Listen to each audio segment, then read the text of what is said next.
All right, I'm gonna. Last thing I'm gonna do tonight is because it's 1:09. I've got to get up at 7. Last thing I'm gonna do is read my friend JC's book on New Orleans. It's untitled. I just call it New Orleans. Starting with paragraph 24 and going through paragraph like 30 something. All right. Oops, let me take this out. She's having a flashback right now to the first time that she went to New Orleans with her husband, and they're taking a look at the very first house that they lived in, and then her realizations that she's actually living in a ghetto, not in a really nice neighborhood.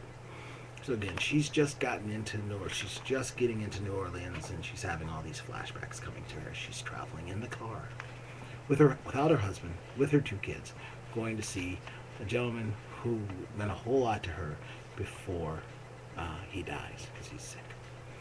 All right. I followed my husband as we drove down St. Charles and turned right on Sunset Street.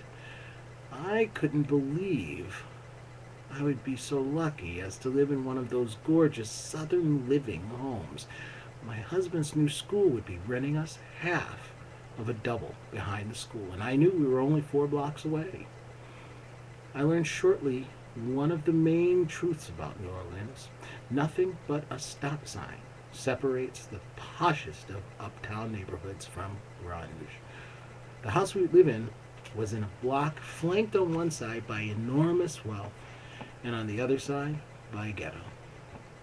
Our block had a cemetery in it, the kind with above ground tombs. New Orleans buries its dead above ground. The house I would walk into the next day had rooms that were navy blue, light blue, deep red, white with lipstick red trim, and putrid green. The kitchen linoleum was nasty and cracked. The brown wall, I'm sorry, the brown wall to wall carpet was matted. The house across the street was a once bright, now faded orangey yellow. It peeled badly. I couldn't believe what I had walked into. I was going to live in a ghetto. Ahead of us, on I-10, loomed a brown and yellow cracker barrel next exit pole. Is that right? Sorry. Ahead of us on the I-10 loomed a brown and yellow cracker barrel next exit billboard. I think that's what I meant to say. We pulled off the highway, wound around looking for the bottom pole of that Cracker Barrel sign, knowing a restaurant was lurking somewhere. Although never conveniently located, Cracker Barrel had the best chicken salad, fantastic cornbread muffins, and a fun to explore country store. My son always claimed the food made him throw up, and in fact, there was a little truth to that claim. But it was a family tradition to stop. Somehow we didn't give much credence to David's theory. Bypassing the rockers out front, the grits t-shirt, the hug the cook aprons, and wall clocks with striped bass jumping out of them indoors, we were able to get a table pretty quickly. I was glad because I really wanted to be in New Orleans before it was too late to find a place to stay. I hadn't made reservations. We ordered, my kids asking for hamburgers, and I the chicken salad that came with cubes of cheddar cheese and quarters of hard-boiled egg.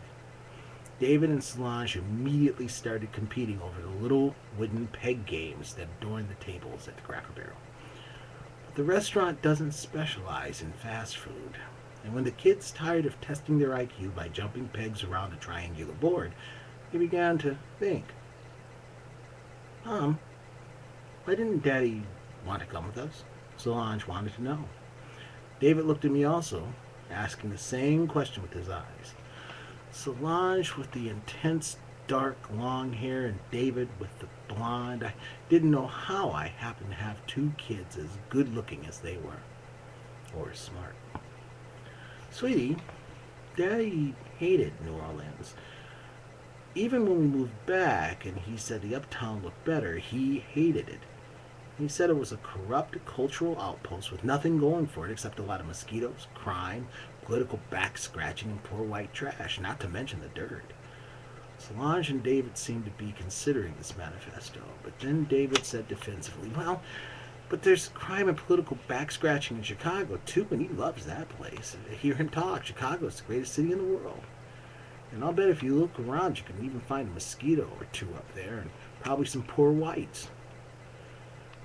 Where has Daddy ever really been that he liked was Solange's second question. Nowhere, David answered flatly. Why do you think we moved around so much? Do you really think we had to leave Los Angeles? We didn't have to leave Tennessee. We didn't have to leave Virginia. It just felt like it. David didn't bother with diplomacy when he was disgusted.